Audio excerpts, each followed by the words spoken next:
Sadashiva Samarambam Shankaracharya Madhyaman Asmadacharya Paryantam Vande Guru Paramparam Eshvaro Guratmeti Murtibeda Vibhagne Vyomaya Vyapta Dehaya Dakshinamurti Namaha Sarva Vedanta Siddhanta Gocharan Tamagocharan Govindam Paramanandam Satguru Pranatosh Maha Om Shanti Shanti Shanti. Muito obrigado a todos. Mais um encontro, o livro Yoga das Três Energias. Então, qual era a situação, né? Qual o ambiente em que estamos? O James, nesse livro, ele está discorrendo sobre os valores conducentes ou não conducentes à sativização da mente. O que isso quer dizer? Que a gente vai evitar essas escalas de valores que não são conducentes com a sativização da mente e vamos regar, cultivar os valores que são conducentes à sativização da mente. Por quê? Porque o nosso objetivo aqui, sempre relembrando aqui no estudo dos gunas, né, através do ensino que é mostrado nesse livro, a gente aprender a ter a composição adequada de gunas para o nosso corpo sutil, que é o nosso corpo de experiência e de conhecimento, né? Então, sempre é importante isso. Observar que a sativização da mente ela é condizente com o nosso objetivo último, que é a autoliberação, é o autoconhecimento, né?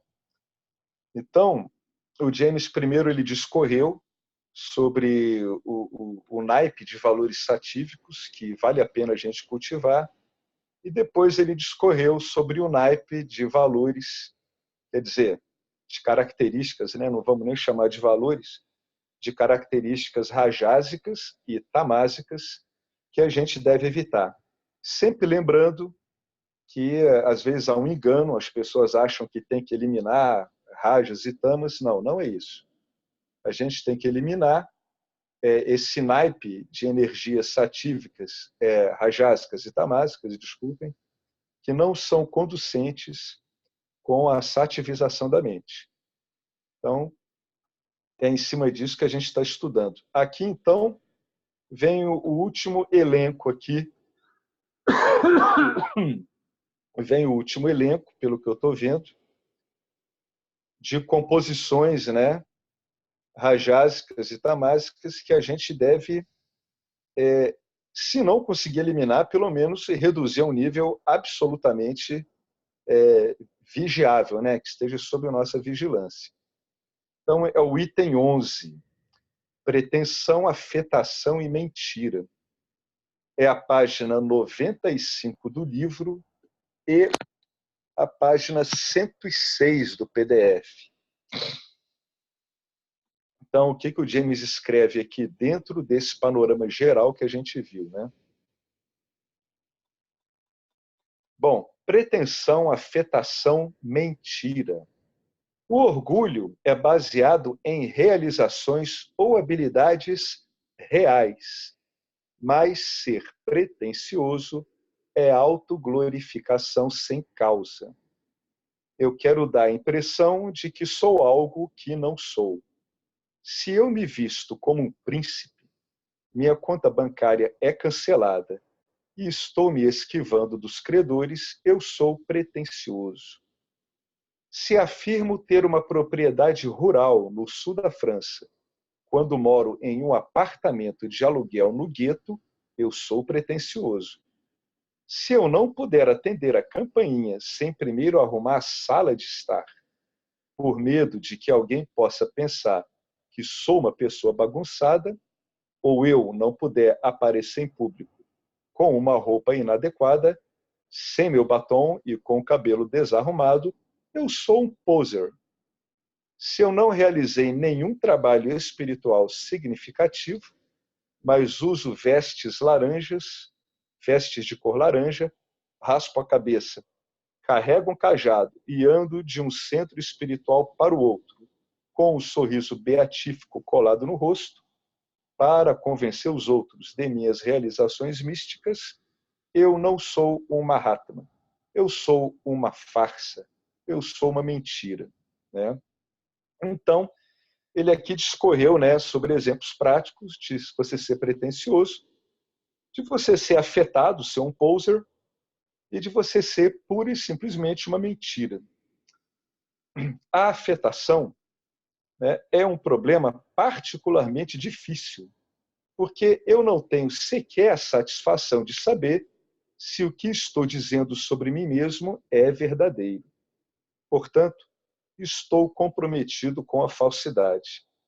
Essa atitude é particularmente vexatória, porque não há como obrigar os outros a responder favoravelmente às minhas mentiras.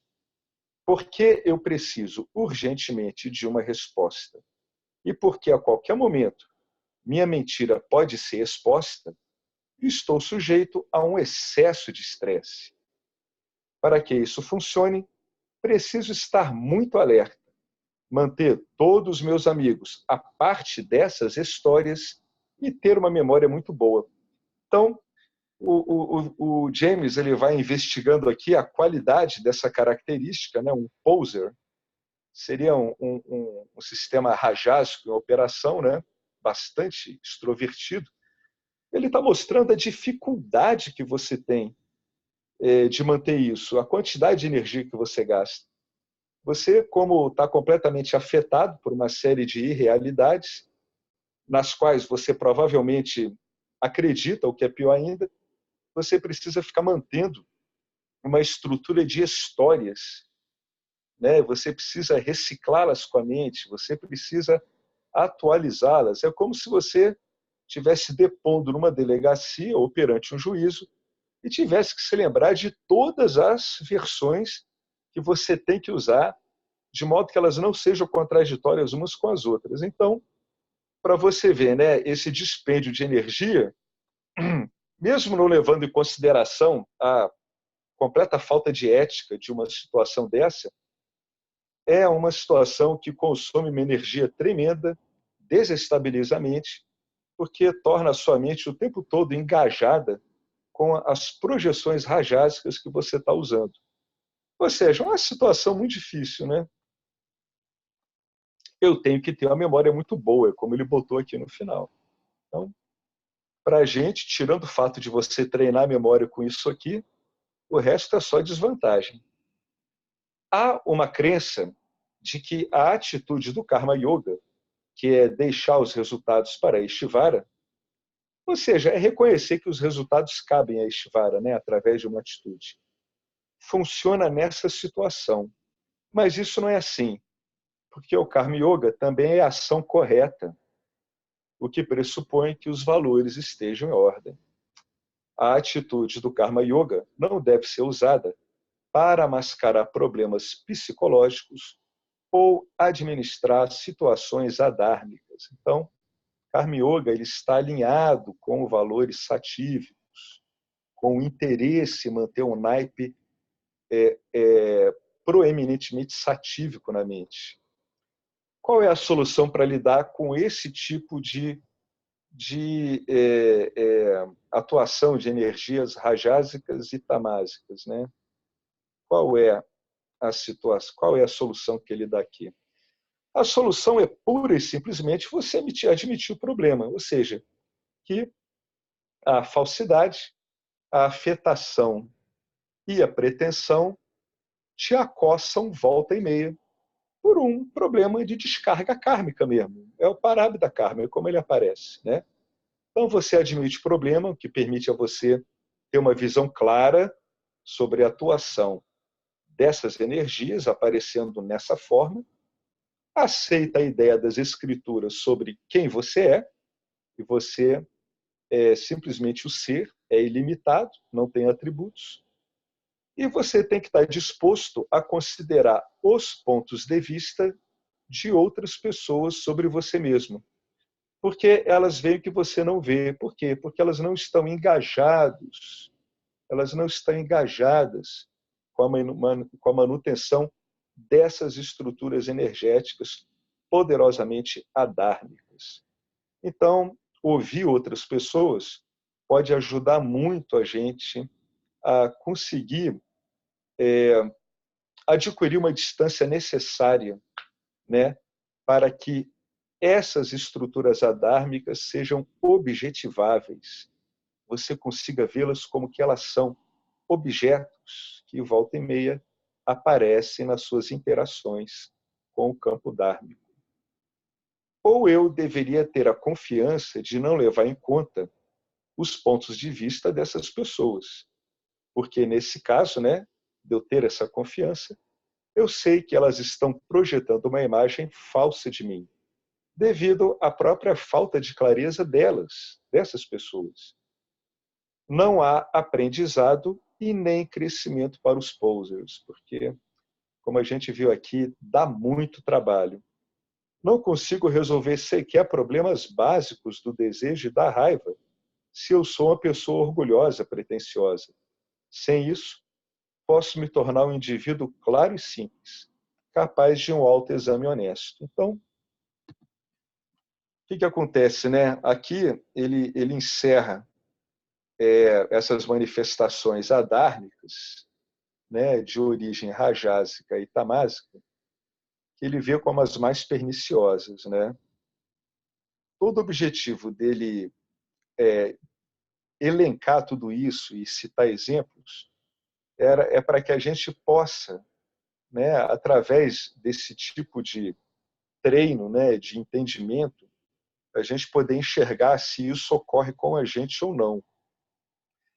Sem esse naipe adármico, eu me torno um indivíduo claro e simples. E qual é a vantagem disso? A vantagem disso é totalmente fundamental. Você se torna capaz de fazer um autoexame honesto. Ou seja, você se torna capaz de, com um inventário honesto sobre você mesmo, ter a capacidade de trabalhar em cima de aspectos desse inventário que não são conducentes com a sativização da mente, né?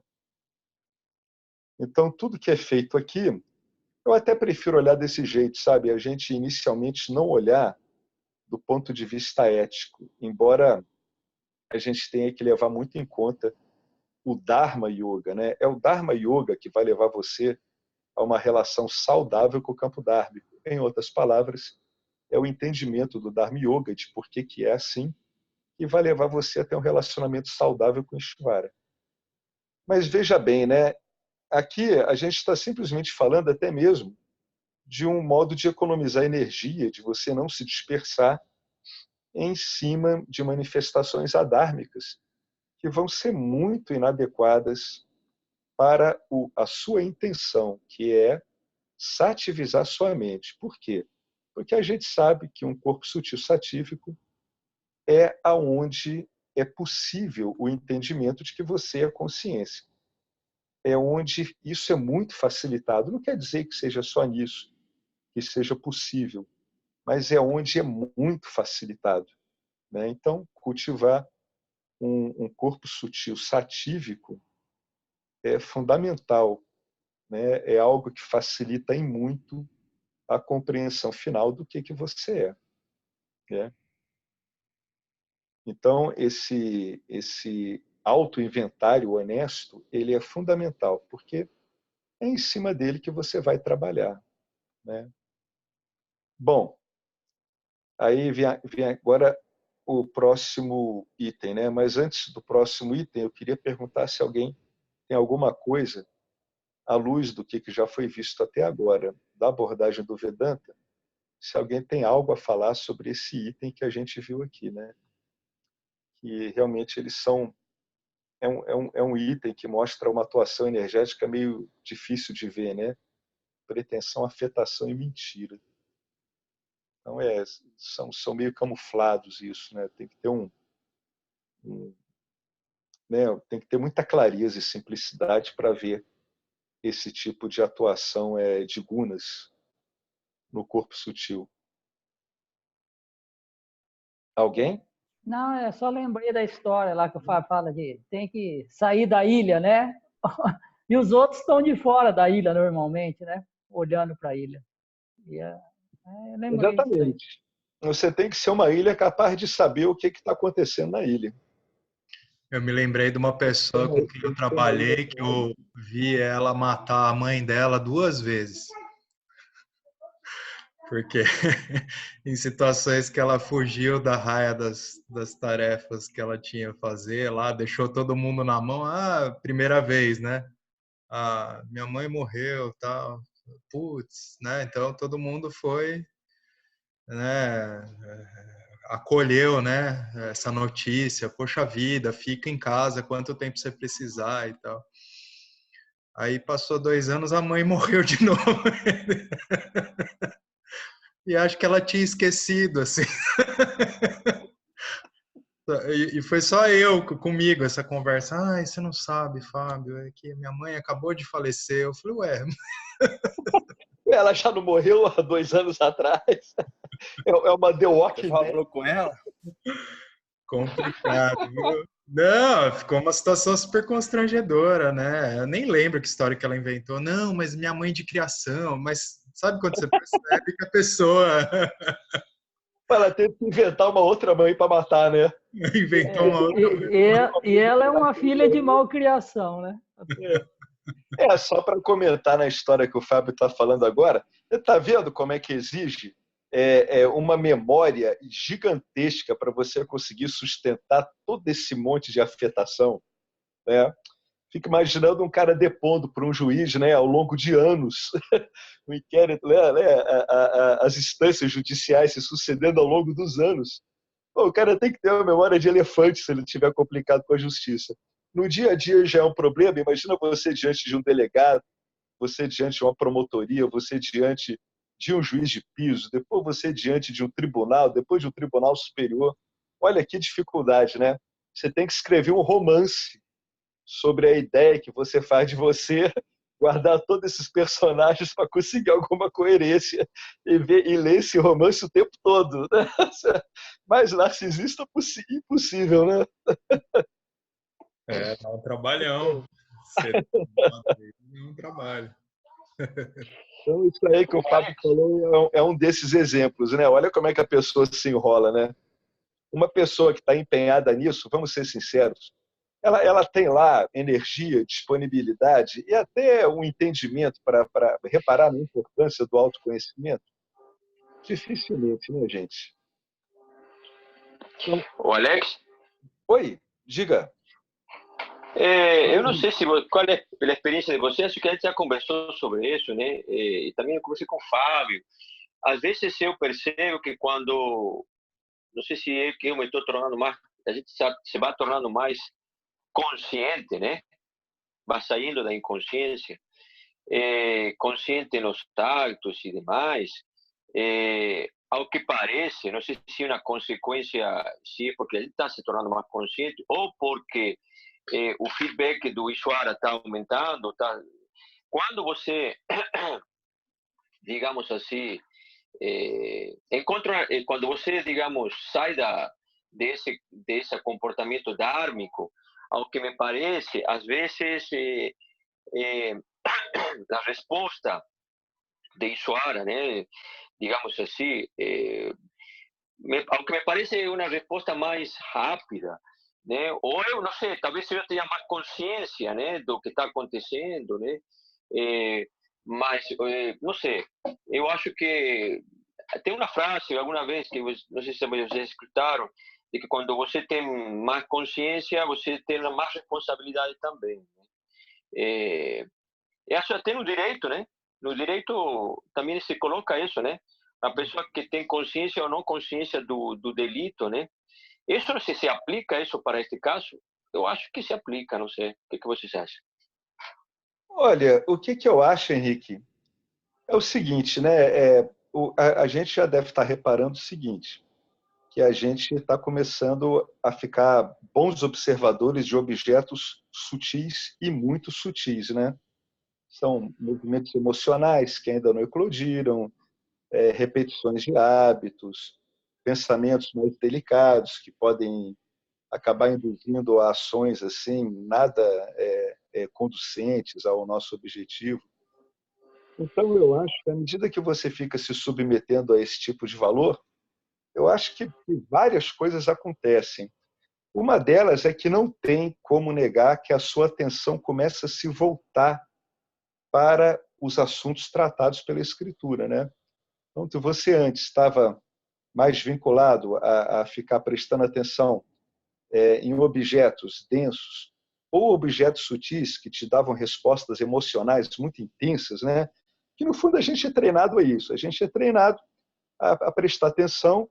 No caso da observação de objetos sutis, a gente é treinado a prestar atenção em objetos que dão a gente respostas, né? Emocionais muito fortes. Então, o que eu acho que pode estar acontecendo com você, com muitas outras pessoas, estão ficando observadores mais delicados, mais sutis, estão ficando com o intelecto mais aprimorado, mais lapidado, mais claro, mais límpido, e recebendo mais atenção nessa função discriminativa, né? E naturalmente isso começa a te dar respostas, né? Do campo dármico, né? Não sei em que naipe se enquadraria esse tipo de resposta, porque a gente vê temos vários tipos de karma, né? Mas com certeza talvez acelere talvez acelere alguns ciclos, né, de chegada de objetos sutis mais delicados que em outras circunstâncias amadureceriam de um modo mais tardio. Pode estar ocorrendo também. Mas, a meu ver, assim, né, o entendimento que eu tenho mais importante é que a exposição a esse tipo de conhecimento vai tornando o teu instrumento de discernimento mais afiado, mais elaborado, mais claro, porque, afinal de contas, é um ensinamento destinado a isso, né? Ele acaba tornando essa sua capacidade de discernimento, de discriminação, mais afiada mesmo. É como eu vejo. Alguém quer acrescentar alguma coisa? Eu achei ótimas colocações, Alex. E só falar que é isso, a vida, ela é sempre um imenso campo de teste, assim, né? Então, quando o indivíduo ele está numa profunda autoignorância, muitas vezes ele não tem uma compreensão, uma assimilação das experiências ao redor, uma assimilação adequada, né? Mas a vida está sempre testando e evidenciando a nossa ignorância, a ausência do autoconhecimento, ou, no caso, para quem está nessa vereda aí para a ascensão do autoconhecimento na mente, a vida vai estar testando a estabilidade desse autoconhecimento. Então, conforme as coisas ficam mais claras e a gente vai assumindo melhor as responsabilidades também, a gente lida com clareza e está ciente sempre, né, desses desdobramentos e do que a vida apresenta como esse grande laboratório que ela é.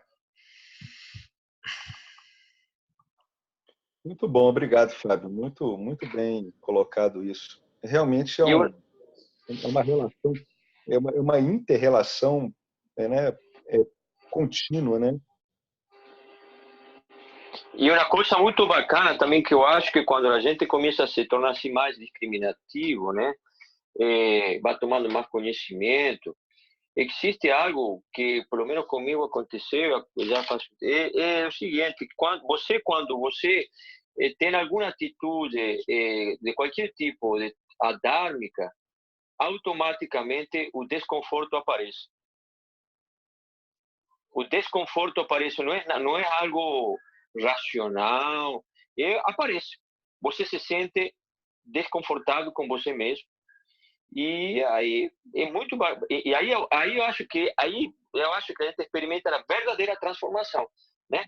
Porque até a gente não incorporar aí, eu percebo que você está transformado. Porque essa atitude não encaixa mais em você. Não é porque você está querendo, não sei, intelectual, não encaixa mais. E isso eu acho muito interessante, muito, muito interessante. É algo assim, né? Muito, muito bacana quando isso acontece. Aí você percebe qual é a verdadeira transformação. Porque enquanto fica no intelecto, ainda, ainda, ainda não foi assimilado, né? E você sim tem uma vida muito mais leve, certamente, muito mais leve, né? E tem, digamos assim, eu acho, a gente tem, eu comecei a perceber, tem quantas mentirinhas de estimação, né? Que a gente tem, né? Eu chamo isso de mentirinhas de estimação, né? Qualquer tipo de qualquer, e aí você vai sendo mais sutil, mais discriminativo nas pequenas mentiras, né? Nas pequenos interesses que rolam durante o dia, né? E aí vai, né? Aí você é muito bacana, muito interessante quando você vai afinando essa discriminação, não tão só a grosseira, né? Sino as mais sutis, né? E aí quando você consegue também pegar esse processo em um processo e consegue mudar esse processo, né? Aí, pô, opa, aí no pulo do gato, né? Aí você pula e aí percebe isso aí imediatamente, né? Essas pequenas mentirinhas de estimação. E aí você começa a sentir que realmente ser honesto, tirando a ética, mas acho que está interrelacionado, né? A ética com a honestidade, com o que estamos falando, com o Dharma é isso. Não tem muita diferença. Ser honesto, uma pessoa honesta é uma pessoa que vai ser feliz. Uma pessoa que não está a longo prazo ou a curto prazo, ela não vai ser feliz. Entendeu? E é isso aí, né? Eu acho que é por aí. Gente. É uma colocação muito boa, Henrique. Eu não me recordo se foi no livro dos Gunas ou se é na essência da iluminação. Tem uma frase que me marcou muito, Ishvara incute profundamente nos jivas o senso dármico, né? As leis morais e éticas. E o que você está me falando, Henrique, é simplesmente a corroboração disso. Você está vendo isso ocorrer na sua vida prática. Tá encontrando nisso um reflexo.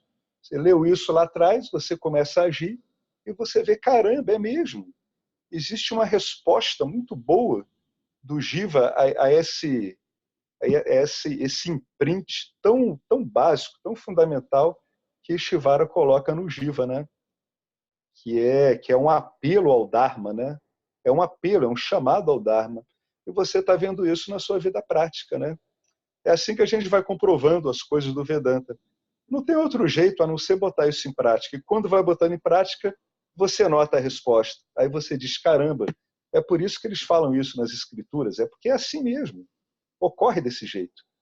Muito bacana, muito bom esses casos assim que vão sendo colocados, que a gente começa a ver como é que isso aparece na vida prática do investigador, né?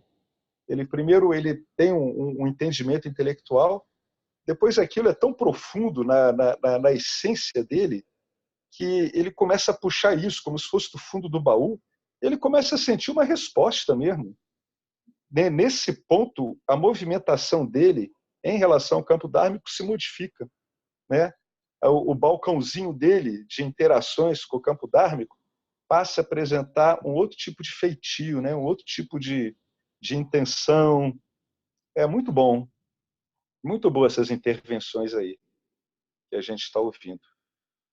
Bom, então eu vou continuar aqui com a implementação de valores.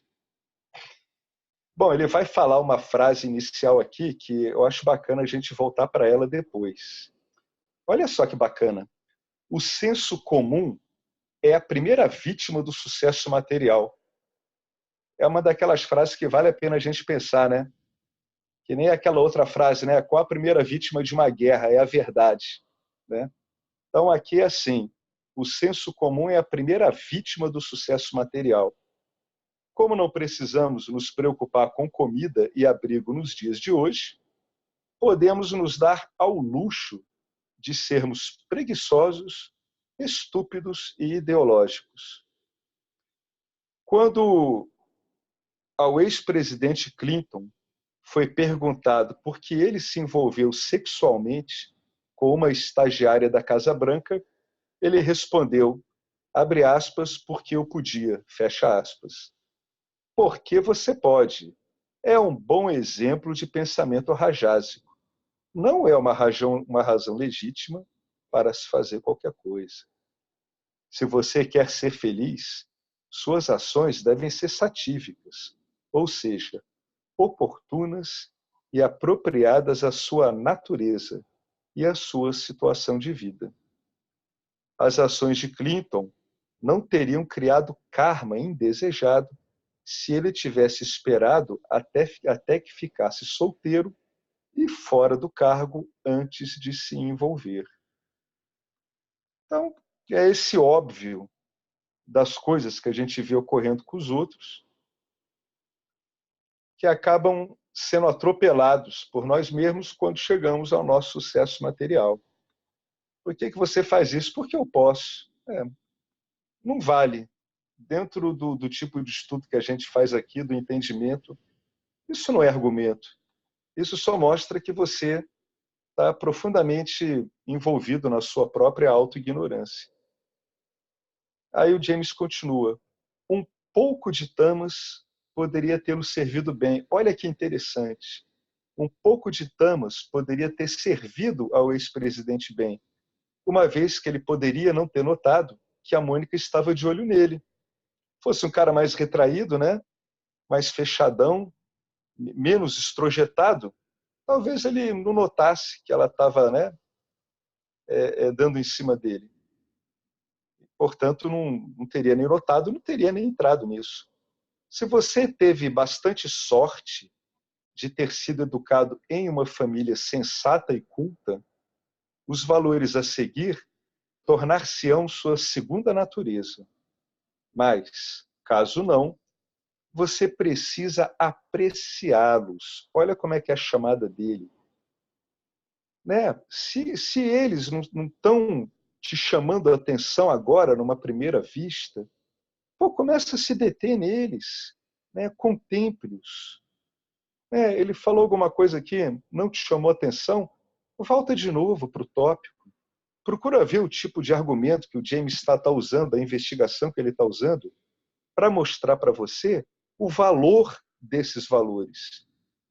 Então, olha, caso eles não se tornem a sua segunda natureza, vale uma insistência em procurar apreciá-los e cultivar diariamente aqueles valores que são favoráveis à investigação. Agora, veja bem, a mente, ele está falando aqui do seu condicionamento, não vai ficar de lado e se fingir de morta só para agradar você, como o seu querido cachorro fido. Valores são valores se forem efetivos para você. Aqui está uma lista de valores satívicos necessários para implementar as qualificações que a gente viu anteriormente, né? Mais acima. Então, o que ele está querendo dizer nesse parágrafo? Pode contar com uma boa resistência dada pela inércia, que é característica do condicionamento. Condicionamento quer dizer que você vai apresentar inércia, resistência. Não é volitivo seu, não leve para o lado pessoal. O sistema funciona assim. Não é para brigar com a inércia e nem com a resistência. É para saber lidar com elas. Você tem que saber lidar com os seus tamas e com os seus rajas adármicos. Tem que saber lidar com eles. Tá? Então, é aquela frase ali em cima, né? O senso comum é a primeira vítima do sucesso material. Se o indivíduo está abarrotado de sucesso material, na sociedade que a gente vive, especialmente, que a gente é incentivado a isso, então, qual em geral a consequência disso? Você fica preguiçoso, estúpido e ideológico. Você fica preguiçoso, estúpido e ideológico, o que a sociedade quer com que você faça? Claro que não. Você vai ficar preguiçoso, estúpido e ideológico em relação a você conseguir enxergar esses rajas e tamas como sendo adármicos, né? Como sendo não propícios. É isso que ele está chamando a atenção aqui, né? Então, é um senso comum. Pô, por que o cara fez isso? Isso não caía bem. Então, é a primeira vítima desse sucesso material e dessa falsa sensação de poder que o acúmulo de materialidades, inclusive as sutis, tá, acabam conferindo a essa estrutura com a qual a gente está associado. Estrutura essa que a gente chama de jiva. Então, vamos ver esses valores satívicos, né? Ele diz que são muito bons para implementar as qualificações que a gente viu mais acima. Bom, primeiro aqui é determinação, disciplina e autossugestão. Vai dar trabalho, é isso que ele está querendo dizer aqui. Determinação, disciplina e autossugestão dá trabalho. Por quê? Por causa do default inerente ao sistema ao qual estamos associados. De novo, não é pessoal, tá? Embora no início possa incomodar essas resistências, essas inércias, sempre tenha em mente o esclarecimento, o discernimento, o juízo de que não é pessoal. É como se você estivesse lidando com um robô. Tá? Disciplina é um uso benéfico de rajas. Olha que bacana. Rajas sendo bem usado, ó, pois remove tamas e gera sáttva. A disciplina física se trata de uma alimentação satívica. Se trata de um desenvolvimento de tamas propício para um sono adequado e para que você possa ter exercícios regulares. Disciplina mental, tomar resoluções e mantê-las, é um uso satívico de rajas e tamas. Ou seja, rajas e tamas submetido à compreensão que é dada à medida que o seu intelecto vai ficando cada vez mais satívico. Então, é o que que ele está colocando aqui, é o que a gente chama, entre aspas, subordinação de rajas e tamas a sattva. Isso aqui é bem direitinho uma coisa que ele está escrevendo que está explicando isso. Rajas e tamas submetidos a sattva. Rajas e tamas num contexto de compreensão, entendimento, investigação. Um dos valores mais importantes e negligenciados é a não agressão verbal. Bom, isso aí cabe aqui para... Eu acredito que para praticamente todo mundo, todos nós. Palavras são extremamente poderosas. Não cometa o erro, como eu cometi durante quase toda a minha vida, de achar que as palavras não são importantes. Não importa o que você ache, é como funciona. E funciona mesmo, tá? Você pode criar uma confusão tremenda ao você se complicar com as palavras. Palavras são extremamente poderosas. Compreenda que um simples uso inadvertido de uma frase mal colocada não é sua intenção, pode transformar um bom karma em mau karma em um instante. Transforma instantaneamente. Faça uma resolução para monitorar o conteúdo da sua fala e do tom da sua voz. Tá? Vigia isso. Não é para você ficar se culpando. É para você, sobretudo, reconhecer quando essas coisas ocorrem. O primeiro passo é reconhecer. O segundo é entender que você tem que monitorar isso. A maioria de nós não está ciente do significado implícito de nossas palavras ou do impacto do nosso tom de voz. Pense no que você quer dizer e pense como você quer dizer o que você quer dizer antes de falar. Antes de falar, dê uma parada. As pessoas vão ouvir. No caso de ser evidente que você tomou cuidado de colocar seus pensamentos em ordem antes de falar. Olha que bacana. Ele está mostrando aqui uma interação dármica. É uma interação de cuidar. você ter cuidado, você ter zelo, tá vendo? E as pessoas vão ouvir, porque mesmo que elas não raciocinem sobre isso, elas vão entender no fundo do âmago delas que houve um cuidado de sua parte. Quanto mais cuidado você tem em relação ao campo dármico, mais cuidado com você o campo dármico manifesta, né? As pessoas vão ouvir. No caso de ser evidente, de um modo consciente ou inconsciente para elas, que você tomou atitudes cuidadosas, né? Decida-se a parar com a fofoca. Pois é, ela ocupa 65% da fala humana, segundo estudos. Fofoca é um tremendo de um sinal de baixa autoestima. Olha, na medida em que criticar ou desmerecer alguém é uma maneira covarde de se sentir melhor, sem mencionar uma completa perda de tempo. Faça uma resolução para não discutir. Entendendo aqui a discussão, não é como a gente viu num texto postado, né, onde o Dayananda ele entende a discussão como um modo que você tem de colocar argumentos, de você colocar entendimentos, um em relação ao outro, de modo a você chegar ao entendimento diferente, melhor do que o que você tinha, né? Discussão que ele está usando aqui é no sentido coloquial que a gente tem, o famoso bate-boca. Não ofereça uma opinião a menos que seja solicitado. E aquelas frases contundentes do James, né? Ninguém realmente se importa com o que você pensa. Isso é verdade, viu? Ninguém, no fundo, se importa com o que você pensa. Falar com uma pessoa que não quer escutar é uma violência de sua parte. Você está forçando. Falar de forma dura, desdenhosa e cínica é violência.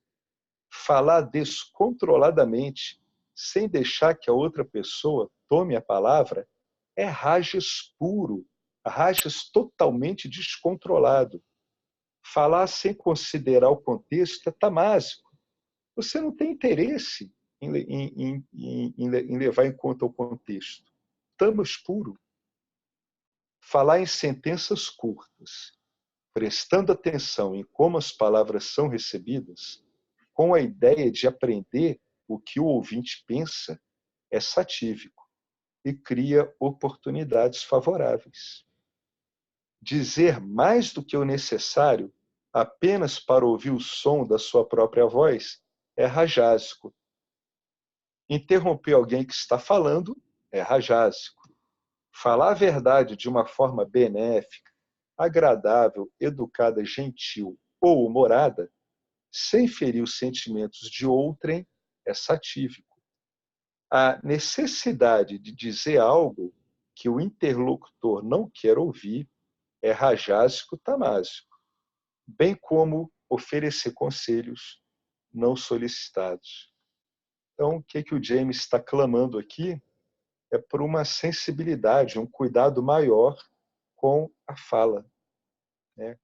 Com o ambiente dármico. É aquela velha coisa. Eu vou falar alguma coisa. Para eu falar, eu estou lidando com uma composição de gunas do meu corpo sutil naquele momento, né?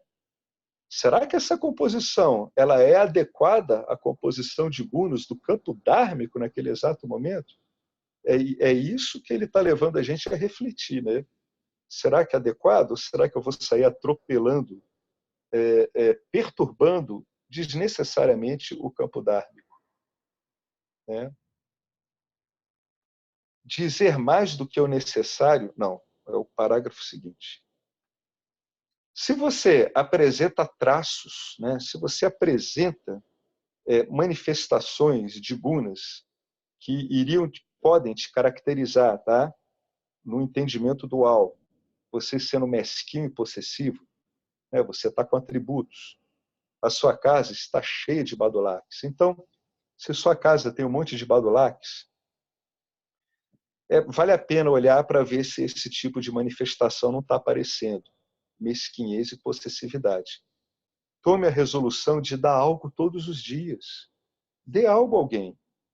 Dê seu tempo, dinheiro, posses desnecessárias, etc. Determine-se a ler as Escrituras por 30 minutos todos os dias. E teimosamente, que é tamas, uma manifestação da guna de tamas, permaneça assim. É um bom uso é um bom uso de tamas. É um bom uso de obstinação e você ser teimoso. Já que você é teimoso, usa essa teimosia para ficar agarrado às Escrituras, contato diário com as Escrituras. Fique concentrado no valor escolhido por um mês e observe os resultados benéficos. A Betânia estava fazendo isso aqui, né? Ela estava procedendo desse jeito. Ela contemplava um valor e disse que estava olhando por isso durante um mês. Bom, alguém quer comentar alguma coisa sobre esse item 1 aí, que é um item que exige aí, né, pelo menos no começo, uma certa força mesmo, viu? Porque você vai lidar com inércia e vai lidar com reatividade. Determinação, disciplina, autossugestão. Aquela coisa dele dizer para você ficar basicamente agarrado às Escrituras, teimosamente, é uma autossugestão. Se você tem essa característica de ser teimoso, obstinado, usa para isso. Isso por exemplo, isso é um exemplo de um gerenciamento de gunas. Você está vendo uma característica tamásica que você tem e você usa ela de acordo com o ensinamento, com o seu objetivo. Que nesse caso aqui, o seu objetivo começa a expressar, quer dizer, o ensinamento, ele começa a expressar em você o seu próprio objetivo. É quando o indivíduo ele passa a simplesmente ser o ensinamento ambulante. É isso mesmo, você tem que virar um ensinamento ambulante. Você tem que ser um walking alive aí, carregando consigo o ensinamento. Tudo por compreensão, tá, gente? Tudo por compreensão. Nem que no começo você tenha que se autossugerir, mas você está se autossugerindo com base na verdade, com base no Dharma. Então é um truque que vale a pena, tá vendo? Olha que bacana, você ainda pode usar truque. Olha que coisa legal. Então, eu vou continuar. Oi? Quem está falando? Fui até buscar meu caderninho, né? Porque meu valor é a rinça esse mês. Eu nem consegui sair dele ainda, porque quis fazer um pouco mais. Mas é impressionante, assim, à medida que você vai estudando esse valor, o quanto ele é amplo. E aí agora, aqui, só nesses 3 parágrafos que o James colocou, quantas coisas tem ali de ahimsa, né? Por exemplo, falar com uma pessoa que não quer escutar é violência. Isso não estava no meu caderninho. Fui lá anotar, né? Porque é tanta coisa, né, que a gente não percebe e que eu acho que, como você falou no começo, e o Henrique estava falando, à medida que a gente vai ficando mais em contato com as escrituras, isso é o nosso foco, né? Não que o nosso foco, claro, melhore quem eu sou, só melhora o meu jiva, né? Uhum. Mas se eu não melhorar o meu jiva, eu não consigo estudar, como estava sendo dito ali, a minha mente não consegue ficar investigativa, né? Então, É isso mesmo. mas é muita coisa, né? É muita riqueza. Muitas dicas que a gente não olha, né? Acha que não violência é uma coisa. Sei lá, meu caderninho já tem aqui umas 100 coisas, sei lá quantas aqui. Tô até olhando aqui, mas é muita coisa, né? Relacionada a um valor. É bacana, né? Que eu vejo que você arrumou para você um procedimento, né? Que é escrever no caderno, né? Tem gente que funciona muito bem assim. É que eu sou coach, né? Era. Você Estou fazendo um projeto de mim mesma aqui. tem que estar com o caderninho, né? Para dar uma lapidada aí no Giva. É meu Swadharma, então tá tranquilo. Bacana. Não é para todo mundo fazer sabia, isso. hein? Dessa eu não sabia, acho que eu já fiz piadinha com o coach, eu não sabia. Viu? Aí, ó. Não, na verdade, Esse que eu Fábio, já vi. assim, é mais complicado que isso, porque eu sou coach há pouco tempo e nem sou mais. Depois do Vedanta, aí Uhum. deixei isso. Mas eu sou há mais de 20 anos gestora de projetos, então dá quase na mesma. Sim. É. Essa área de mentoria, né, de você ser uma liderança positiva na tua área de especialização é uma coisa que sempre teve, né? A coisa toda virou piada recentemente porque a gente viu uns exemplos assim de profissionais que são totalmente fora da curva, né? Essa história de coach quântico e as coisas desse tipo que surgem por aí. Mas, enfim, eu ia fazer um comentário, Alex, que é interessante notar que nessa sessão existe uma condensação de todos os estágios de Upasana Yoga. Então, ele começa falando da disciplina, você ter a disciplina para se alimentar, fazer exercícios regulares e a disciplina da fala moderada, né? Então, essas são disciplinas no nível físico e no nível dos sentidos, né? Do mais denso para o mais sutil, até chegar no que é mais sutil ainda, que é disciplinar propriamente.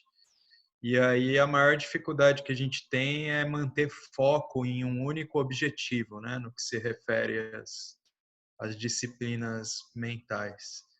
E aí essa sessão também fala de autossugestão, né, que o James fala de uma maneira muito breve assim, né, sintetizando em estar associado constantemente com os ensinamentos.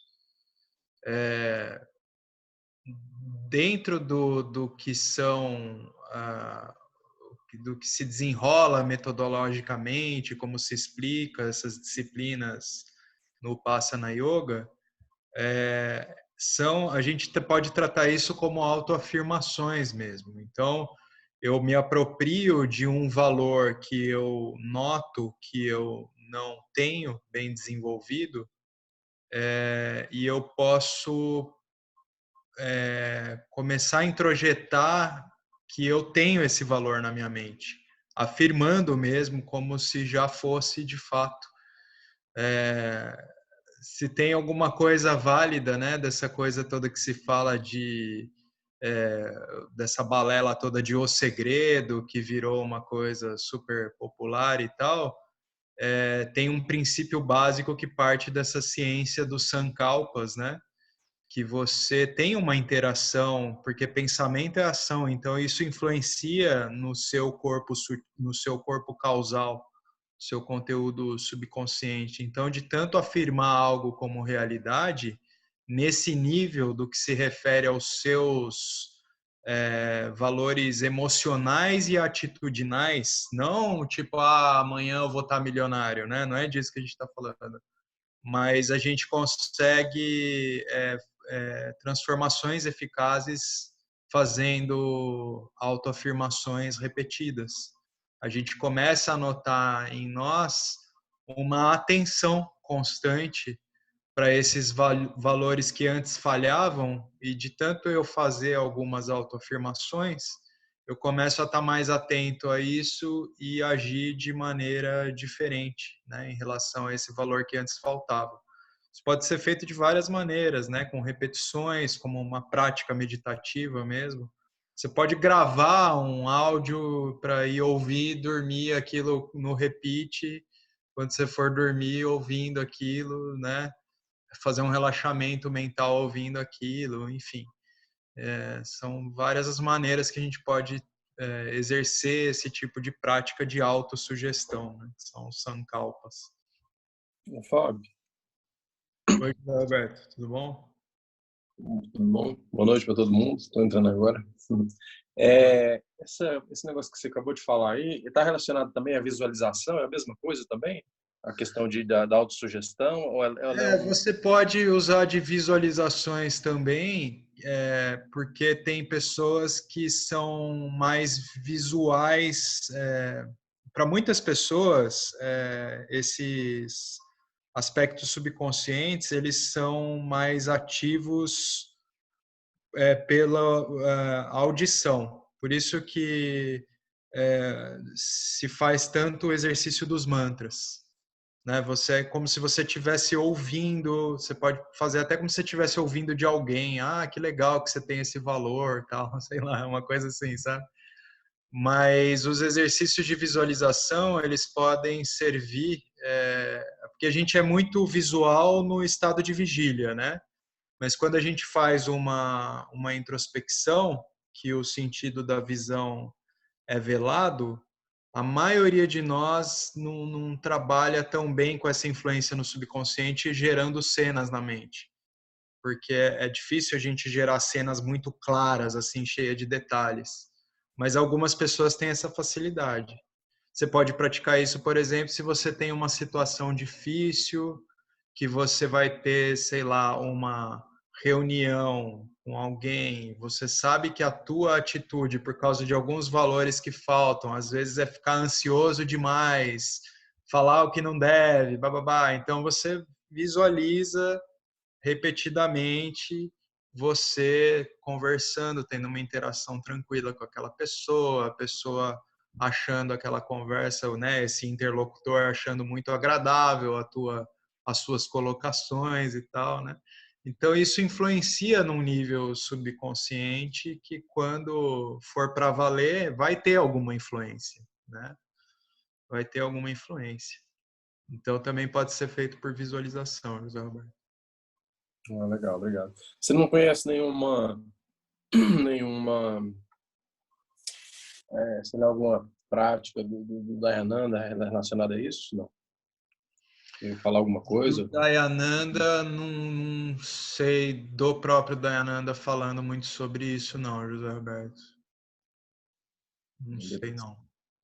Os Sankalpas, sobretudo no Vedanta, é principalmente os Mahavakyas, né? A coisa é toda na afirmação do conhecimento mais essencial de todos, que é o mais purificador, né? Eu sou Brahman.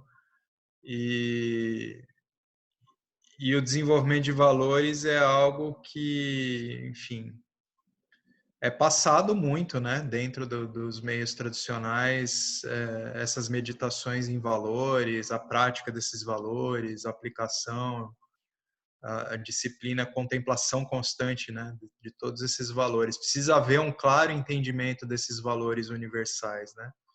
Se fala em 20 valores universais, que na verdade são derivações, né? Muitos eles se relacionam entre si, né? Então, gira tudo mais ou menos em torno da não violência, da ausência de apego, enfim. Mas aí vai tendo as derivações, são 20 valores universais. Tem aquele livrinho do Dayananda, né, O Valor dos Valores. O valor dos valores. Nesse Valor dos Valores, o Dayananda ele investiga cada valor. Isso. E ele prova por argumento por que é vantajoso você dar valor àquele valor. Exato. É muito bacana. É um livrinho bem pequenininho. É muito bom. Eu até tenho ele aqui também, mas ainda não li, não. Tem tanta coisa para ler que eu tô assim... Aliás, como é que vocês fazem para conseguir acompanhar tudo isso? Porque meu intelecto não é tão... Roberto, a gente vai lendo, vai somando, vai inserindo a coisa. A gente não lê tudo, não, porque a gente não tem tempo, não tem como. Você não tem a dúvida que você já está fazendo um estudo super profundo, José. Porque o propósito do grupo é esse, a gente está junto, né? Tem alguns que estão lá 3 vezes por semana nos encontros, na aula do professor no sábado, participando bem ativamente do grupo. Você também colabora bastante. Então, É isso mesmo.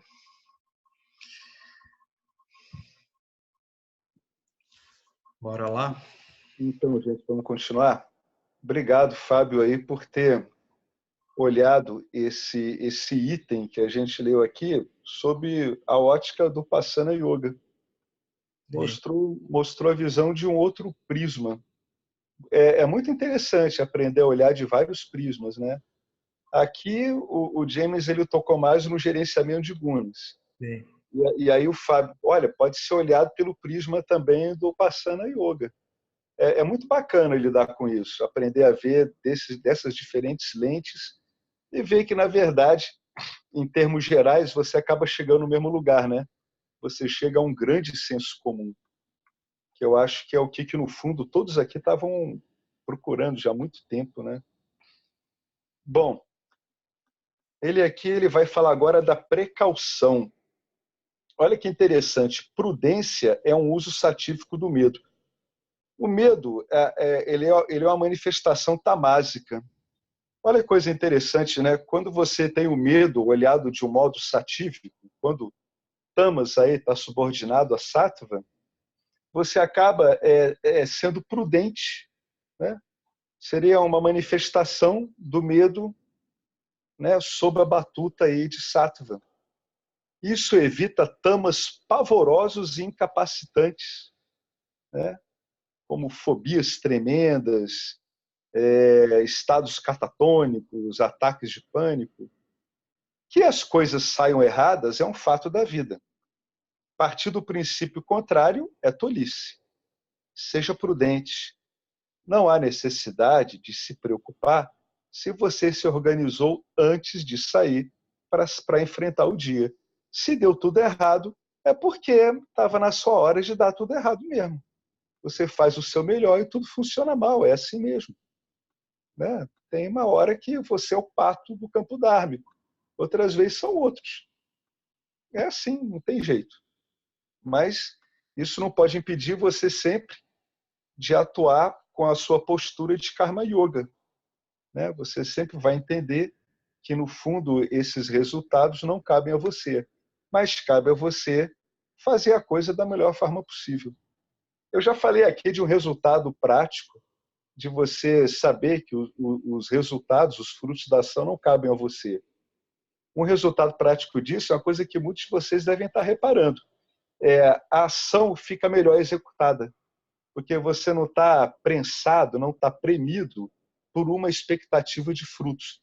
Claro que você preferiria frutos favoráveis, mas sabendo que os frutos não cabem a você, entendendo isso plenamente, você naturalmente se concentra no aperfeiçoamento da ação. Olha o que ele vai falar aqui, coisa engraçada. Ó.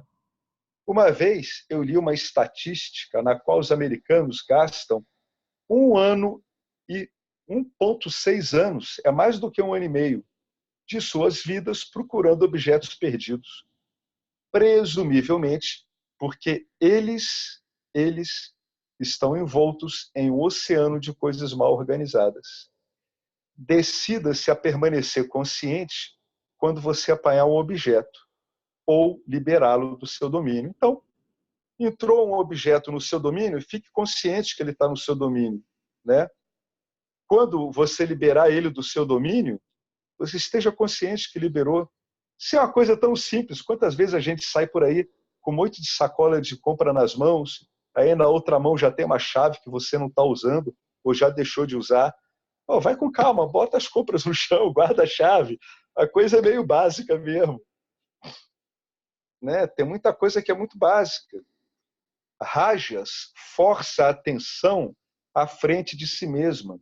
Rajas está sempre ocupado com um monte de possibilidades, que são projeções da energia. Né? Não são necessariamente o que está ocorrendo no campo dármico. Os pensamentos precedem as ações. A atenção deve ser sincronizada com o pensamento associado à ação que está acontecendo no momento. Fique focado. E não ficar correndo para o próximo pensamento antes que a ação esteja completada. Quando você chega em casa, depois de um dia duro no escritório, prepara uma longa lista de tarefas domésticas que você acredita que precisam ser feitas antes que você possa dormir. E o telefone toca, não saia correndo para agarrá-lo freneticamente com medo de perder a ligação. Deixe-o tocar até que você tenha conscientemente colocado as chaves no lugar. Se você atender o telefone com as chaves ainda na mão, é aquilo que estava falando, e andar para fora, de modo a ligar o sprinkler lá do jardim enquanto conversa, você irá conscientemente colocá-las na mesa do jardim para poder ligar a água. Quando você precisar delas, a mesa do jardim é o último lugar que você vai olhar. Isso ocorre o tempo todo. Se você é tratado com um olhar de desaprovação do chefe, quando chega atrasado no escritório, com um sorriso tímido na sua cara, você é o único culpado. Continue se atrasando, uma vez que você é desorganizado demais para usar o bom senso e vai acabar em breve procurando um outro emprego, né? Então, um pouco de coordenação, né? Com o passar do tempo, esses pensamentos que você vai usando, né? Você vai usando os pensamentos que se mostram adequados à ação. É isso que eu tenho é isso que eu tenho reparado que vai ocorrendo. Você tem um naipe de pensamentos que aparecem, tá? Você vai se focar cada vez mais naqueles que são adequados à ação que está ocorrendo no campo dármico, né? São coisas muito simples, muito, muito simples. Vai ocorrendo parece que as coisas vão entrando no lugar. Cada uma delas vai entrando no lugar certo, né? Isso que ele falou do telefone é ótimo. Deixa-o tocar até que você tenha colocado as chaves no lugar. Sabe por quê, gente? Porque se uma ligação realmente importante e você não conseguir atender o telefone, a pessoa vai ligar de novo. Ela vai dar algum jeito de entrar em contato com você, né? Então é isso que ele quis dizer, sabe? Se o indivíduo tá com muita projeção rajásica, ele raja, joga a atenção à frente de si mesmo, ou seja, faz com que a atenção trafegue fora do campo dármico e crie uma projeção em cima. Isso é muito comum. Rajas não observado gera projeções, tá? Sequestra a sua atenção quando a sua atenção deveria estar focada no que está ocorrendo no campo dármico, né? O que acaba acontecendo com isso é que você acrescenta ao campo dármico uma projeção completamente dissonante das necessidades do campo. Alguém quer acrescentar alguma coisa? Ou a gente vai para o seguinte? Deixa eu ver. É um parágrafo longo, mas eu acho que é legal ler. Nem que seja só para a gente ler. Porque ele fala de um valor aqui que é muito importante, que é contenção. Contenção e introspecção. Pessoa que vai se tornando introspectiva, naturalmente introspectiva, ela naturalmente começa a aprender a usar a contenção de modo favorável. É aquela coisa de sair falando, né? Antes de você sair falando, contenha-se, né? Entenda o valor de você se conter, né? Veja, tamas inclina a pessoa a escusas, a evitações, de alguma forma. Evitar atividades necessárias e edificantes é um mau uso de tamas, mas evitar hábitos contraproducentes é legal, é benéfico. Por exemplo, você pode evitar uma vida de pobreza autoimposta, mantendo uma lista de cada dólar gasto todos os dias, revisando essa lista, que é uma introspecção, todas as noites, assinalando compras desnecessárias, mantendo um registro separado delas e revendo-as todo mês. Os luxos dão um jeitinho de se tornarem necessidades, ainda mais numa cultura de consumo de massa como a nossa, né? Vamos ver uma outra dica dele aqui, uma outra investigação dele. Se você sente necessidade de regalar-se, né, de se comprazer com coisas frívolas, a sua autoestima é muito baixa, porque você está sendo controlado pelos seus próprios desejos. Se você se ouvir justificando uma compra desnecessária com as palavras estava à venda, eu economizei $10, ou eu mereço isso, as empresas conseguiram lhe fazer uma lavagem cerebral. A propaganda funcionou bem aí. Você não percebe que a prática comum no comércio varejista quadruplicar o custo de novos itens para pegar o dinheiro dos primeiros compradores, pessoas carentes, e então baixar o preço pela metade 2 semanas depois, de modo que a empresa simplesmente duplica os ganhos. Muita coisa da Black Friday funciona assim. Tem muita coisa que é legal, mas muita coisa é mero truque. Você não poupou um centavo na realidade. As economias estavam todas em sua mente. Você só estava imaginando isso, não em sua conta bancária. A verdade é que você gastou $10. Faça um inventário honesto dos seus valores e prometa evitar o desperdício. Outra dica dele: trate-se com uma dose de força de vontade e sinta-se bem consigo mesmo. Quando você resolver combater o desperdício, suas preocupações começarão a diminuir. $3 para um café com leite parecem nada quando você o compra, naquele momento que você compra. E então, apenas diga não e beba um pouco de água. Abandone os inevitáveis impulsos de compra nas caixas dos supermercados. Você não precisa saber por que Brad Pitt e Angelina estão se divorciando. Contribua para suas economias do café e compre uma passagem de ida e volta para uma ilha caribenha no final do ano, dando tempo de sua vida mesquinha, chata e autoindulgente. Ou, Deus me livre, pergunte em primeiro lugar por que você precisa escapar. Essa que é a investigação mais bacana. Deus me livre, né, de fazer uma pergunta dessa. Socorro. Se você estivesse bem consigo mesmo, poderia até se sentir à vontade doando as economias do café para a sua instituição de caridade favorita, acumulando bom karma. Superar valores ruins não é fácil. Não vamos nos iludir, né? Rajas e tamas constantemente acabam com a sua determinação. É uma pena que a penitência, um uso produtivo de rajas e tamas, tenha saído de moda. Bom, nos bons velhos tempos, quando as pessoas tinham um pouco de fibra moral, elas usavam uma camisa de penitências até que suas transgressões estivessem firmemente gravadas na memória, em vez de esperarem pela execração pública na berlinda. É claro que os açoitamentos e o esmagamento de dedos não voltarão, mas você deve introduzir uma versão do chapéu de burro para mantê-lo no caminho certo. Então, aqui cabe um pouco de explicação. Essas camisas de penitências, muitas vezes eram camisas assim, desconfortáveis, às vezes com tachinhas, pregos, arames, que ficavam machucando a pele da pessoa, né? E o que é o tal da berlinda, né? Veio até a expressão, né?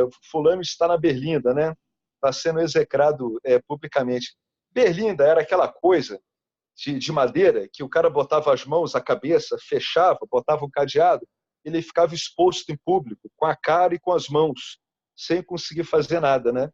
Isso é a berlinda. Então, antigamente você tinha vários desses castigos que execravam os deslizes da pessoa ao público, né? E ele está dizendo que, é claro, você não vai voltar a fazer isso, né? Mas você tem que criar mecanismos para você reparar as suas faltas frequentes, para você ficar ciente das suas faltas frequentes. É isso que ele está querendo apontar para a gente. Nós temos que estar cientes das coisas que são contraproducentes e que atuam de modo constante. Então, você tem que criar mecanismos para lidar com isso. Tem gente que anota em caderno, é uma boa, outros gravam. Outros, no final do dia, vão lá e refletem sobre o que aconteceu no dia. E outros vão aprendendo a prestar atenção enquanto as coisas estão ocorrendo. Cada um vai desenvolvendo o seu jeito. Quando você transgredir um valor com o qual você está comprometido, que eu estava tocando atenção nisso, era o Henrique no começo. Empenhe-se em repetir conscientemente. Olha ele usando aqui, uma autossugestão. Eu sou a completa e ilimitada felicidade de consciência. Repete isso 100 vezes. Né? Por quê? Porque é verdade, é válido. É um truque contra um truque. Você está lidando honestamente com um truque honesto contra um truque desonesto. Escrever é ainda melhor. Ou repita sinceramente uma oração geral pelo bem-estar dos outros 100 vezes. Se você tiver um problema em reconhecer as realizações de outras pessoas, aplique o valor oposto, procurando oportunidades de elogiar alguém. Pode soar bobo ou infantil, mas você não precisaria fazer isso se você fosse espiritualmente maduro. O James é habitual a sutileza dele. É para ver esses esculachos que ele coloca, não como esculachos, né? Ele está falando de situações impessoais que podem ser corrigidas ou melhoradas mediante empenho e uma certa insistência. Portanto, vale a pena. Ô, Alex. A gente está aqui 8h30, é o Fábio? Quem que é? Quem Não, que é Zé Fábio? Roberto. Pois é, Roberto. Né, porque se depois você pudesse, se agora não for o momento adequado, explicar um pouco mais sobre esse pensamento oposto, porque eu ainda não consegui captar exatamente o que isso quer dizer, assim, se eu tenho que, numa situação qualquer, eu tenho que colocar uma situação contrária ao que está acontecendo e, você entendeu? Eu ainda não sei se Não, é isso, se é exatamente isso que eu entendi. não, olha só, a situação é uma só. Quando você joga um pensamento, é uma projeção que você está fazendo em cima da situação, concorda? Você tá lendo a situação através de pensamentos, não é? Sim. Se esses pensamentos eles não são dármicos, você enxerga aquela situação através de um valor dármico. Por exemplo, olha só, olha o que ele sugere aqui, ó. Vamos dizer que você tem uma inércia dármica, ó. Qual é a inércia adármica que você tem? Vamos supor, eu, Alex, eu tenho um problema em reconhecer a realização de outras pessoas. O que isso quer dizer? Que eu desmereço as pessoas, né, que eu falo que não foi a grande coisa, etc, etc, etc. O que eu faço? Eu, deliberadamente, a contragosto, que, na verdade, você tem que entender contragosto agora como uma mera inércia do sistema. É uma inércia, uma resistência do sistema. É isso que traz naturalmente para você esse contragosto. O condicionamento seu, o meu condicionamento, ele vai ler isso como uma coisa que me desgosta. Mas eu insisto, porque eu estou sendo ensinado aqui a proceder de modo deliberado. Então, eu procedo de modo deliberado, não obstante as minhas inércias e os meus gostos, tá? Então, qual é a posição inicial que eu tenho aqui, Zé Roberto? Eu, Alex, sou um Jiva que fico o tempo todo tendo dificuldade de reconhecer a realização dos outros. Como é que eu faço isso? Eu desmereço as pessoas, eu desmereço as realizações, né? O que eu vou fazer? Eu, deliberadamente, eu vou fazer o oposto. Eu vou procurar, numa pessoa específica, oportunidade de elogiar as coisas que ela conseguiu, elogiar as atitudes dela, que permitiram. Isso, inicialmente, vai lhe parecer uma tremenda de uma forçação de barra. O jeito mais suave de a gente falar de forçação de barra, numa situação dessa, é a gente usar o termo eu estou pensando deliberadamente. Mas, no fundo, para todos os efeitos práticos, se a resistência é muito grande, eu vou estar forçando uma barra. Mas eu vou estar forçando uma barra baseado num conhecimento válido, comprovado e que dá efeito. Eu confesso para você que eu também eu fiquei assim muito confuso com essa coisa do pensamento oposto. Aí eu comecei a usar. Cara, não é que com a insistência, no meu caso, depois de vários meses, começou a funcionar? Funciona. Você entendeu uma prática, como é que funciona? Se eu sou Alex e eu critico as pessoas, reduzindo as realizações delas, eu agora vou dar um jeito deliberadamente de elogiar alguma coisa que uma determinada pessoa conseguiu. Eu vou elogiar o procedimento dela, vou procurar ver que ela agiu de um modo adequado, vou procurar ver, vou dizer assim, puxa, mas será que isso que eu estou vendo, que é uma coisa que, a meu ver, inicial, não é grande coisa, será que, na verdade, não é uma coisa legal? Né? Você se força a procurar o ponto de vista oposto, entendeu? Isso você faz deliberadamente. Você está sendo instruído, e eu também, a agir de modo deliberadamente anti-adármico. Se nós temos ações adármicas, nós estamos sendo ensinados, instruídos a agir anti-adarmicamente. Entendeu? No caso, por exemplo, você deu um exemplo de alguma coisa que, no primeiro momento, saiu de você. Né? No caso, você, por exemplo, tinha uma certa antipatia, no caso, o exemplo que você deu. Mas vamos supor que uma pessoa me ofenda, por exemplo. Uhum. Nesse caso, eu aplicaria o pensamento oposto, porque no caso, nesse exemplo que eu estou dando, saiu da pessoa, né? Quer dizer, a pessoa me atingiu de alguma forma. Nesse caso, eu aplicaria o pensamento oposto, tipo, de não ter sido ofendido, ter sido elogiado. Você entendeu? É isso que às vezes eu confundo. Não, Eu teria como eu aplicar o pensamento oposto, entendeu? Nesse caso, não. Nesse caso aí, você procederia de uma outra forma. Nesse caso, como é que você vai lidar frente ao seu conhecimento? A sugestão que fica aqui é a seguinte. Primeiro, é o seguinte, essa sugestão não é nem minha, é do Ramdas. O Ramdas, ele diz que quando o cara está investigando, mesmo que a ofensa ela tenha sido uma ofensa adármica, ou seja, realmente ela é uma ofensa, ela é injusta, o que o investigador tem que, por onde ele tem que trilhar o caminho dele? Ele tem que ver em que sentido isso incomoda ele, entendeu? Então, vê assim, realmente eu fui ofendido por isso? Se eu fui ofendido por isso, é porque tinha alguma coisa aqui que não estava funcionando bem. Concorda comigo? Agora, se eu vejo que isso não me ofendeu, é porque eu estou seguro da minha posição. Agora, será que a minha posição ela é adármica? Né? Eu posso ter sido ofendido por agir adarmicamente, não me senti incomodado com isso, por hábito, mas então eu tenho que investigar. Será que a minha ação era adármica mesmo? É por isso que ele te dá tantos valores e exemplos práticos disso aqui. Porque muitas vezes, o que eu estou notando? Que às vezes não é fácil aplicar o valor em si, entendeu? É interessante ter uma explicação do que isso poderia ser. O que isso poderia ser no campo dármico? Como é que poderia funcionar? No seu caso, eu veria essas duas orientações do Ramdas, né?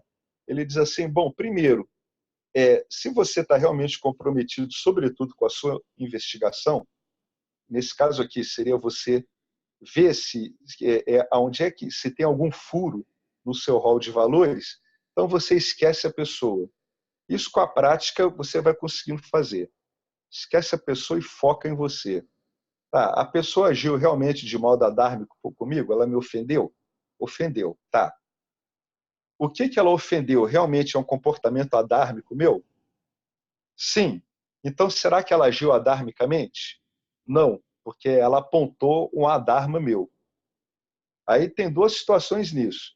Se ela me apontou algo adármico, eu fiquei chateado porque eu sei que é adármico, ou eu estou tão convencido de que é certo agir desse jeito que eu não me senti ofendido.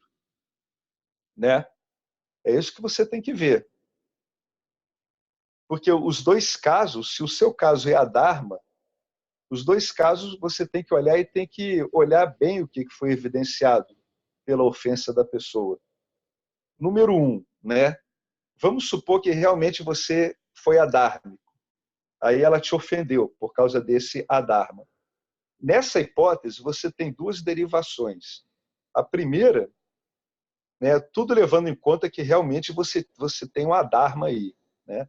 Você está com um valor, entre aspas, adármico. Primeiro é se você se aborreceu. Se você se aborreceu justificadamente, é porque você está vendo que a coisa é adármica. Se você não se aborreceu, mesmo sabendo que a coisa é adármica, aí tem que ver por que você está tão tamásico a ponto de não se incomodar quando você recebe uma crítica que, embora agressiva, revele uma verdade.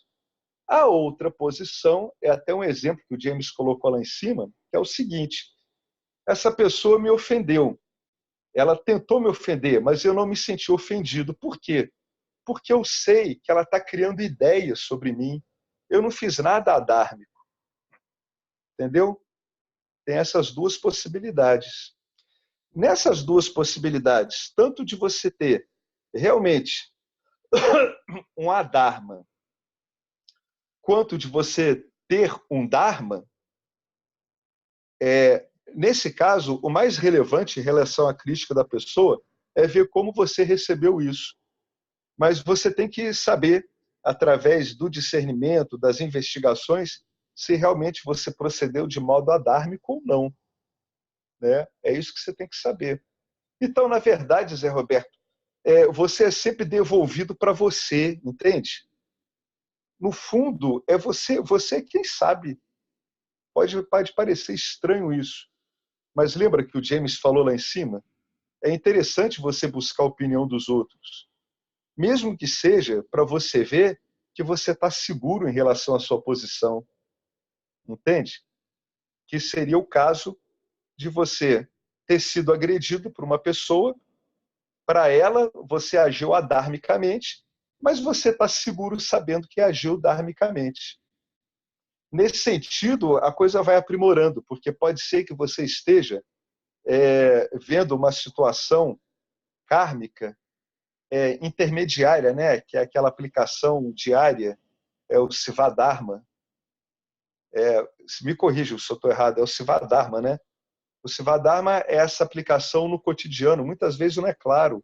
A pessoa acha que você fez uma coisa, mas você sabe que não, você sabe que você agiu corretamente.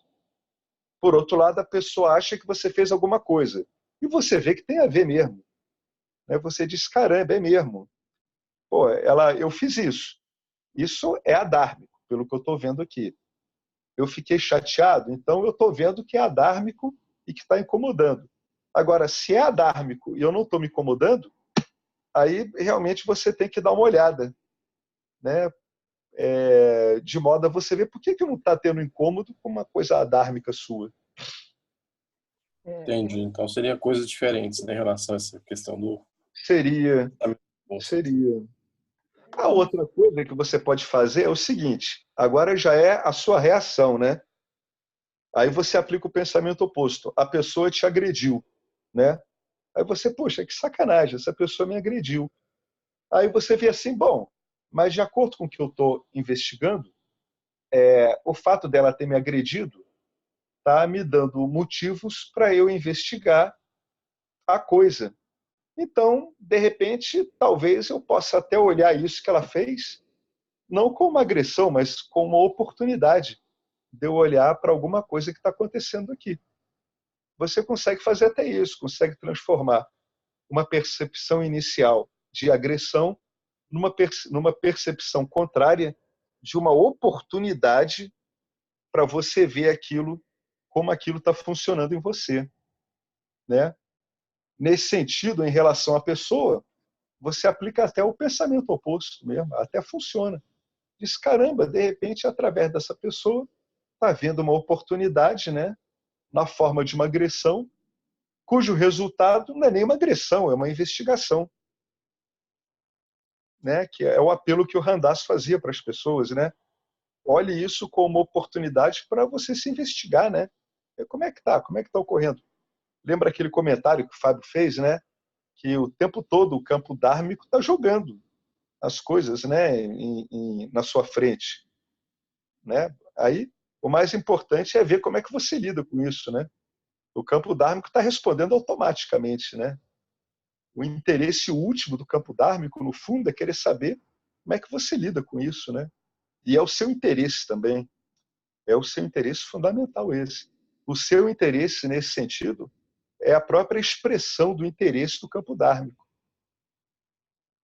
Entendeu? Ficou mais ou menos claro? Faz sentido para você? Entendeu? É receber essa ofensa, Zé Roberto, como um prarabdha karma, né? E você ter essa oportunidade de como você vai reagir, né? Então, vai com gratidão e você ter a oportunidade de você reagir de uma outra maneira. Essa é uma questão. E outra questão que eu queria colocar é que eu me lembrei de uma postagem que o Gustavo fez, tem no grupo, quando o Dayananda trata daquelas qualificações vedantinas, quando ele trata de chama, dama, ele vai tratar exatamente disso que você está falando, dessa ofensa, como que você vai fazer, como que você vai reagir. Dê uma olhada lá que você vai encontrar essa resposta. Tá? Isso aí. Valeu. Colocar alguma contemplação sobre essa história de pensamento oposto também, que é assim, a gente pode tratar num nível das coisas como são relativas, né? Tem sempre uma relatividade em todos os fatos, mas eu nunca posso usar para negar um fato, né? Que nem o José Roberto falou, de repente o cara me agrediu, é como se eu vou pensar que não aconteceu. Não, nunca é nesse sentido da negação, mas aí como o Alex colocou agora no final, circunstancialmente, né? Dentro das verdades relativas, aí eu posso aplicar esse pensamento oposto, né? No sentido de ver o lado bom dessa situação, né? A oportunidade que está envolvida, ou mesmo o lado bom, o lado positivo das pessoas com quem a gente sustenta algum tipo de ranço, eventualmente a gente tentar aplicar, ver as qualidades, né? Mas isso num nível mais assim do que é relativo. Agora, num nível mais essencial, a contemplação que cabe trazer é assim, o Vedanta, ele se trata de um conhecimento revelado que ele é sempre oposto ou contraditório ao que se trata da experiência. Em relação à experiência, o conhecimento, a sabedoria que Vedanta revela é sempre contraditório, né? Então, até que essa sabedoria seja assimilada, existe uma dissonância aí, né, entre o que é contemplado a partir dos ensinamentos vedantinos e a minha experiência. Então, nesse sentido, o pensamento oposto, por exemplo, em relação a uma carência emocional, afetiva, então eu vou aplicar o pensamento essencial e real de que eu sou completo, eu sou purna, cheio, né? Eu sou a plenitude. E se a gente analisar em qualquer situação, né, pode ter derivações de algum tipo de senso de incompletude, de falta, de inadequação. Porque, por exemplo, nesse exemplo, José Roberto, da pessoa que vem te ofender, se você tá bem, meu, você nem dá atenção, assim, né? Vira as costas, enfim, vai embora. Então, o pensamento oposto é nesse sentido também, de que o conhecimento que o Vedanta revela é sempre oposto à nossa experiência. Então, quando surge qualquer conflito que é derivado das experiências, eu posso aplicar esses ensinamentos, né? Qualquer conflito interno, qualquer senso de inadequação, raiva, inveja, seja lá o que for, eu aplico esse pensamento oposto, que pode ser inclusive essas afirmações mais elevadas dos Mahavakyas, né? Eu sou aquilo, eu sou pleno, eu sou o imutável, eu sou esse que não é afetado por essas circunstâncias, né? Eu sou cheio, pleno, completo. Ok?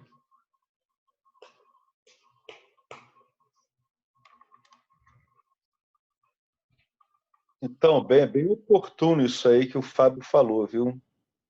Bem interessante que esses pensamentos opostos, propostos pelo Vedanta, muitas vezes contradizem a experiência comum, né? Daí, inclusive, a necessidade de instrução, né, Fábio? para aplicar isso de modo consciente, né? Sabendo em que contexto está, por que que dá para fazer isso. Muito bacana isso. É por isso que fala que é contra-intuitivo, né? Isso, exatamente. Por isso que o Vedanta ele não se fia na intuição, porque a intuição às vezes funciona e outras vezes ela falha. A sua própria experiência te mostra isso. Você tem uma intuição, funciona. Você tem uma intuição e outra oportunidade, ela falha, né? Estava pensando aqui em outros exemplos, né, de tudo que foi falado. Então, você tinha falado, por exemplo, Alex, de repente eu tenho uma dificuldade com as realizações dos outros, das outras pessoas. Existe um pensamento essencial que a gente pode aplicar aí, porque isso que a gente contempla no Vedanta não se trata daquilo que é a minha realidade pessoal, se trata daquilo que é comum. Então, eu me regozijo na realização de todos, porque todos estão na mesma realização, né?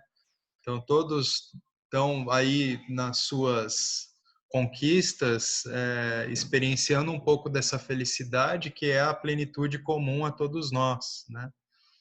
Então, acho que para qualquer situação a gente pode chamar um pensamento essencial, né, que deriva dessa verdade única e não dual, sem dois, né, que somos todos.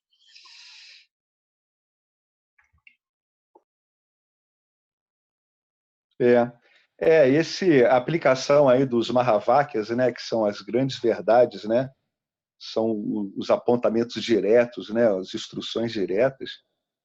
Na verdade, se puder ficar neles, eles equilibram qualquer coisa dessa, né? Porque, em geral, essas comparações, esses problemas, todos vêm porque todos aparecem por causa dos hábitos, né? De olhar para o campo dármico e vê-lo como dual, né? Embora, em última instância, a realidade seja não dual. Então, se você contrapõe a isso tudo, esses grandes Mahavakyas, os Mahavakyas aí do Vedanta, eles acabam meio que anulando tudo isso, né? Você, você vai perdendo o senso de crítica, de ficar querendo criticar os outros ou procurar defeitos em situações, né? Muito bem colocado isso aí, é verdade. Assim a gente vai usando esse monte de recurso aqui. Como vocês veem, são muitos recursos, né? A gente está chegando no final. Alguém quer acrescentar mais alguma coisa? Porque agora vem talvez o recurso mais poderoso de todos, que é a oração. Engraçado, né? A gente há muito tempo ouvia falar do Vedanta, né? Imagina, né? Que você ia ter tanta coisa sendo falada sobre oração, né? E reconhecido como talvez o recurso mais poderoso de todos, né? Só fazendo esse caminho sem caminho mesmo, para o cara ver como é que ele é completo mesmo, né? Tá aí, a aula que vem é um assunto maravilhoso, oração. Oração funciona, oração é bola no ângulo, só que você tem que saber chutar essa coisa direito. Tem que fazer oração que o campo dármico entenda, porque senão você passa um ruído de comunicação que para Ishvara não vai fazer sentido nenhum. E ele jamais te daria algumas orações que você quer, porque para você a longo prazo, até no curto prazo, seria um desastre as coisas que você está querendo. Então você tem que saber botar essa bola no lugar certo para botar ela na gaveta. Talvez seja o recurso mais importante de todos. É formidável a oração. A oração funciona. Todo mundo que já teve comendo muita poeira aí no chão da vida sabe que na hora que faz a oração certa, as coisas vão se ajeitando. Não como você acha que é se ajeitar, né? Seja feita a tua vontade. O Cristo falou, não a do meu ego. Né? Porque a minha vontade é uma coisa muito volátil e muito auto-enganosa, né? Então, não é prudente que o campo dármico deixe você tão desamparado ao sabor das suas próprias vontades. Deus não é um inconsequente, né, cara? Esse é o resumo, né? Deus pode ser tudo, menos um inconsequente, né? Então, não vai te meter uma roubada através de um próprio pedido seu mal feito, né? Então, o melhor que ele faz muitas vezes é ignorar mesmo. Então, aqui no encontro seguinte, a gente vai ver aqui umas dicas do Swami Paramarthananda que são muito maravilhosas. Ao mesmo tempo, são muito bonitas, viu? Oração realmente é uma coisa muito bonita. Realmente assim, é um dos picos de ajuste de relação entre o Jiva e Ishvara mesmo. É muito bacana. Então, Alex, oi. Alex, uma perguntinha. Eu não lembro se no curso do Gita, né? Fala alguma coisa assim, se é a oração superior ou a oração inferior, né? Tem gente que pede e ora de uma forma, e tem outras pessoas que simplesmente é agradecido, né? Com algo, né? Ou seja, tem esse... No final, qualquer oração chega, né? É escutada. Tem algo assim, não? Uma Qualquer contemplação. oração onde haja conhecimento, né? Porque, por exemplo, no caso do Vedanta, eu penso assim, né? Que a melhor oração no final, que se resume em todo, é agradecer. Agradecer, o ato de agradecer, né? E uma oração inferior é quando a pessoa, como disse você, não sabe o que quer, começa a pedir, e com o próprio medo que ele tem, ou seja, alguma perturbação que ele tem, a oração sai fora do Dharma, né? Era isso, né? E o Gita comenta isso, não importa se a oração é inferior ou superior, ao final ela chega, né? Não sei. O grande problema... Vamos investigar. O grande problema na oração é a oração quando ela é feita, quando o indivíduo acha que sabe o que é bom para ele. Então, ele transforma a oração num balcão de negócios com o campo dármico, entendeu? Você me dá isso, eu recebo isso. Isso tem algumas nuances, entendeu? E tem alguns procedimentos desses que não são adármicos. Então, eles são sancionados pelos Vedas. Embora para autoconhecimento, esse tipo de oração para a gente não sirva. Você pode até usar, mas não serve. Aqui a gente vai ver aqui uns parágrafos muito bacanas do Paramarthananda sobre isso. O Fábio ele queria falar alguma coisa. Quer falar alguma coisa? Eu queria falar sobre isso que o Sérgio falou, o Fernando falou. O que eu ia falar é que, bom, que ele está tocando primeiro é nos níveis de devoção, né? Então, o indivíduo ele tem um relacionamento com Deus de várias maneiras. O modo mais rudimentar, assim, seria esse, né? Em que ele faz como um balcão de negócios, como o Alex falou. Ele tem um relacionamento com Deus quando a situação está complicada, daí ele para rezar, aí ele é muito devoto, né? E para pedir geralmente a resolução da situação. Então, é aquele relacionamento devocional de um pedinte, né? Essa relação que há com Deus. Mas o que eu ia dizer também é uma contemplação do Swami Dayananda, e aí a gente pode, só para encerrar com isso, a gente contempla mais sobre isso no próximo encontro, que o Swami Dayananda, ele fala que a oração é a única ação em que a gente pode praticar o livre-arbítrio 100%.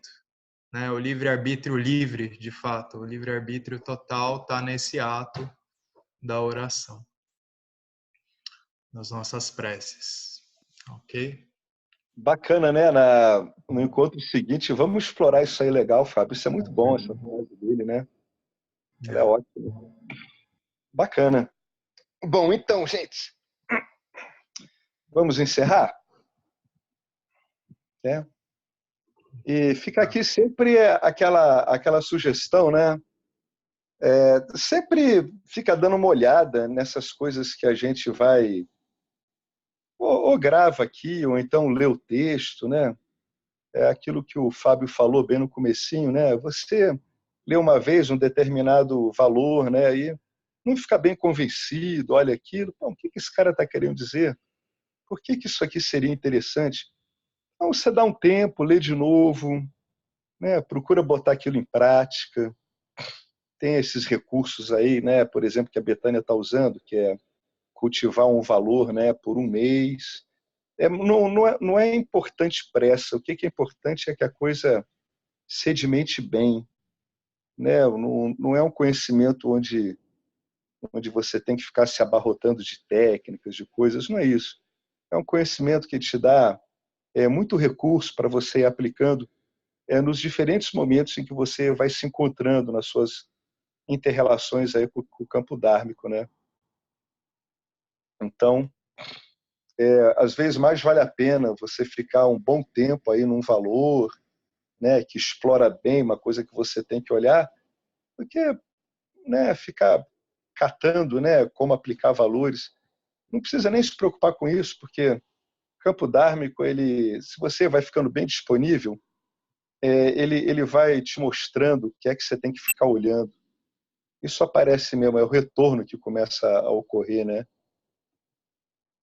Ocorre de verdade. Bom, vamos então terminar com o Purnamada, que está no Isha Upanishad. Eu vou só ler aqui uma tradução livre disso, né, para o idioma do português. A tradução livre seria esse, ó, Om. Brahman é plenitude, o universo é plenitude. Da plenitude, o universo é manifesto. Quando a plenitude é adicionada ou quando a plenitude é subtraída de Brahman, a plenitude permanece plena. Ele chamou plenitude de Brahman. Quando a plenitude é adicionada ou a plenitude é subtraída de Brahman plenitude, a plenitude permanece plena. Om, paz, paz, paz. Isso aqui é um belo, né? É um belo de um cântico esse aqui. É a verdade última mesmo. Então vamos lá. Om Purnamada Purnamidam Purnamudachyate Purnatsya Purnamadaya Purnameva Vasishyate. Om Shanti Shanti Shanti. Muito obrigado, Estivara. Gratidão ao Vedanta. Obrigado a toda essa Sampradaya milenar. Obrigado a todos que estão aqui acompanhando, os que não estão também, mas estão tendo contato com esses ensinamentos. Gratidão a tudo e todos. Gratidão, Estivara. Uma boa noite a todos.